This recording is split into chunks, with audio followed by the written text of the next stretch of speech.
FC Dallas hosted Vancouver, and dominated most of the match.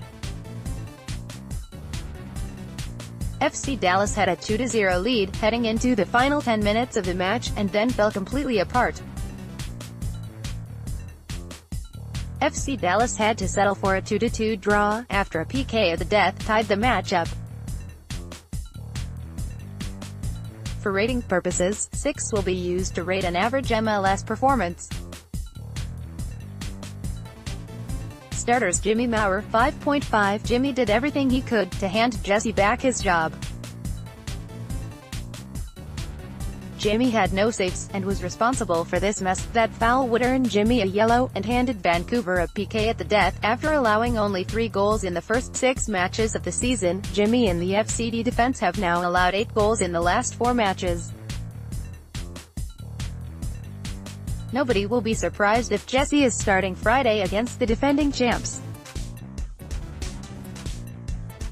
Matt Hedges, 6.6. Matt had a solid match, finishing with 3 interceptions, 3 clearances, 2 blocked shots, 1 aerial one, and 1 foul that led to a yellow card.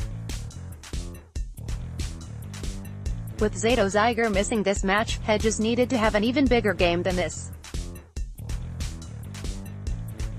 Minor Figueroa, 6.2. Minor was actually in the midst of having a pretty solid fill-in performance for Ziegler. When this happened, Fig finished with 2 tackles, 5 clearances, and 82.5% passing.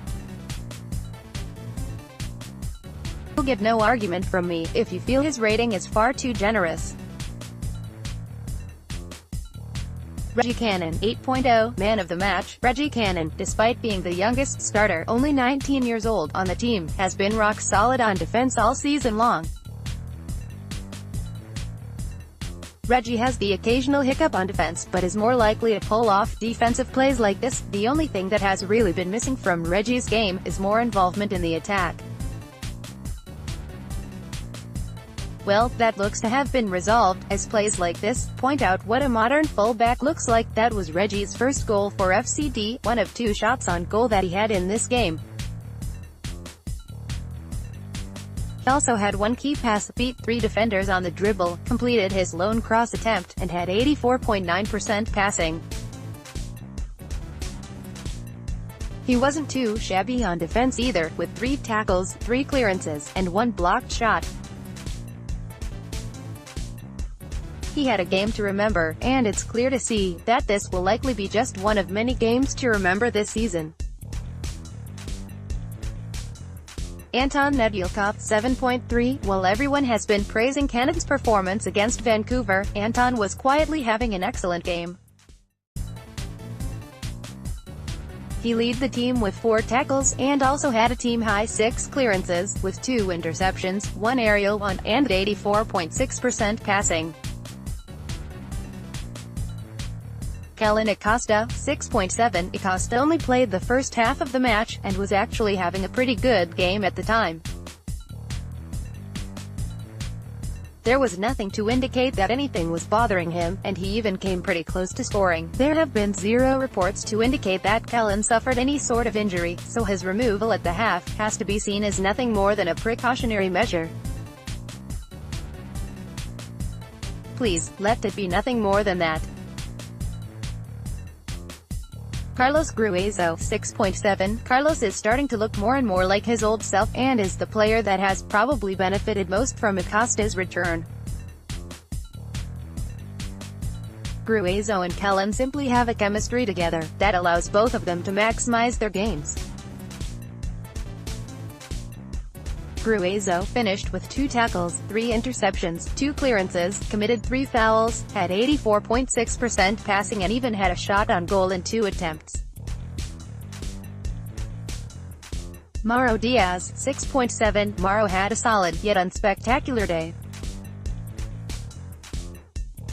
He only really created a couple of opportunities for other players, and finished with 1 shot attempt, 1 cross completed on 3 attempts, 1 key pass, and 83.7% passing.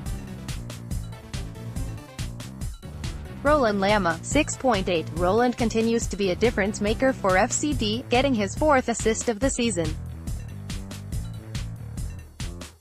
Rolly has averaged an impressive 4 assists or goal, 5 goals per game played this season. Lama did start to fade in the second half, and came off in the 67th minute. Still, he finished with 1 shot attempt, 3 key passes, he won 2 aerials, and had 88.8% passing. Santiago Mosquera, 7.3. Santi is starting to look more and more dangerous, as his comfort level in FCD grows. Mosquera was a handful for the Vancouver defense, and was clearly the most dangerous player on the pitch. He finished with 1 assist, 4 key passes, 1 cross completed on 3 attempts, he beat 2 defenders on the dribble, he had 2 defensive actions, and 77.1% passing. Oh yeah, Santi had 1 shot on goal in 2 attempts, and I'm sure he'd rather forget this one. Maxi Arruti, 7.4. Maxi continued his hot scoring streak for FCD, with this beauty, dagger. Pic.twitter.com/LE4N5UG. Big D Soccer. At Big Soccer, May 19, 2018. Maxi has always been a streaky player, and after only scoring 1 goal in the first 5 matches of the season, Maxi has now scored 4 goals and 1 assist in the last 5 matches played.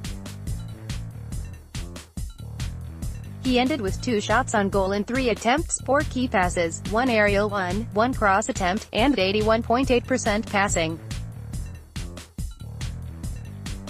Jacori Hayes, 6.4. Jacori came on for Acosta to start the second half. Jacori was rock solid with his passing, 91.7, but was not as involved in the attack as Acosta had been. Michael Barrios, 5.9. Michael came on for Lama, who was beginning to disappear from the match, and finished the disappearing act for him. Michael was barely even involved for the remainder of the match, touching the ball only 10 times, and making only 1 pass. Michael did have 1 shot attempt, yikes. Twitter.com/PMBOPT. Big D Soccer. At Big Soccer, May 19, 2018. Ryan Hollingshead, 6.1. Ryan came on late for Diaz, as FCD was looking to try and close out the game. Ryan didn't really have as much of a defensive impact as Pareja had hoped. Oscar Pareja, 6.2. Pareja has to take a lot of the blame for the team's collapse. While he is not directly responsible for the actions of Figueroa or Maurer, he is responsible for the tactics and substitutions that simply failed down the stretch. While the Hayes substitution was forced on Pareja, a solid substitution, bringing on Barrios and Hollingshead hurt the team more than it helped. Both players stepped on the field, and were less effective than the players they replaced, by a mile. Both players did very little to offer help where FC Dallas needed it the most, on defense.